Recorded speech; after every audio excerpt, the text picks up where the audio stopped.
Où est le roi des Juifs qui vient de naître? Car nous avons vu son étoile en Orient et nous sommes venus pour l'adorer. Matthieu 2,2. Les mages virent cette étoile peu commune en Orient et entreprirent leur long voyage. Cela dura peut-être 2 ans. Ils étaient prêts à payer le prix, bien qu'ils n'eussent jamais eu d'expérience avec le Seigneur Jésus-Christ. Lorsqu'ils arrivèrent à la maison, ils virent le jeune enfant et Marie, sa mère. Ils se prosternèrent et l'adorèrent. Puis, ils lui présentèrent de riches présents d'or, d'encens et de myrrhe. En venant d'aussi loin, ils reconnurent cette dignité.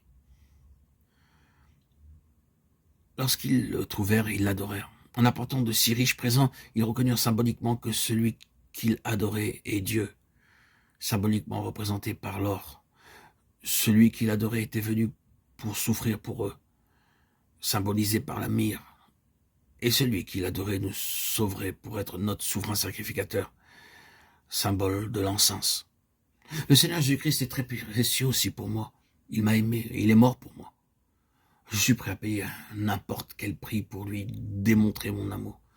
Je peux dire que je l'aime plus que mon père, ma mère, mon frère, ma sœur, ma femme, mes enfants ou qui que ce soit d'autre. Mais cela doit venir du cœur.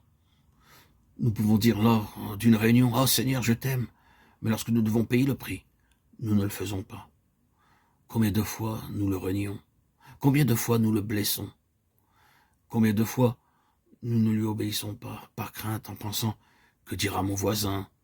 Que penseront de moi mes amis? Que dira le monde ?» Tout simplement, nous ne payons pas le prix que demande le Seigneur. Et leur nombre était des myriades et des milliers de milliers. Il disait d'une voix forte, l'agneau qui a été immolé est digne de recevoir la puissance, la richesse, la sagesse, la force, l'honneur, la gloire et la louange. Apocalypse 5, 11 à 12. Ceci est l'illustration de l'œuvre du service dans le ciel. C'est ce qui arrivera lorsque nous le verrons face à face. À la table du Seigneur est annoncé ce message, mon Dieu revient. Il doit revenir afin que l'œuvre commencée soit rendue parfaite. Elle ne sera pas parfaite avant qu'il ne revienne. C'est précisément ce que nous faisons autour de sa table.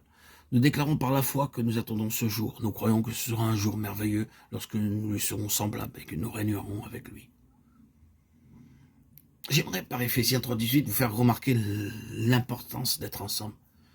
Son amour et son dessein ne peuvent être compris par nous-mêmes. Nous avons besoin du secours de tous les saints. Vous puissiez comprendre avec tous les saints quelle est la largeur, la longueur, la profondeur et la hauteur et connaître l'amour de Christ qui surpasse toute connaissance en sorte que vous soyez remplis jusqu'à toute la plénitude de Dieu. Et ici, un grand mystère. Nous verrons l'amour dans une plus grande et plus pleine mesure lorsque nous sommes rassemblés, comme une famille. Dans cette famille, il n'y a aucune barrière entre juifs et non-juifs, gentils. Tous sont libres, tous sont un. Quelle que soit leur famille, leur pays et leur nationalité, tous partagent le même Seigneur.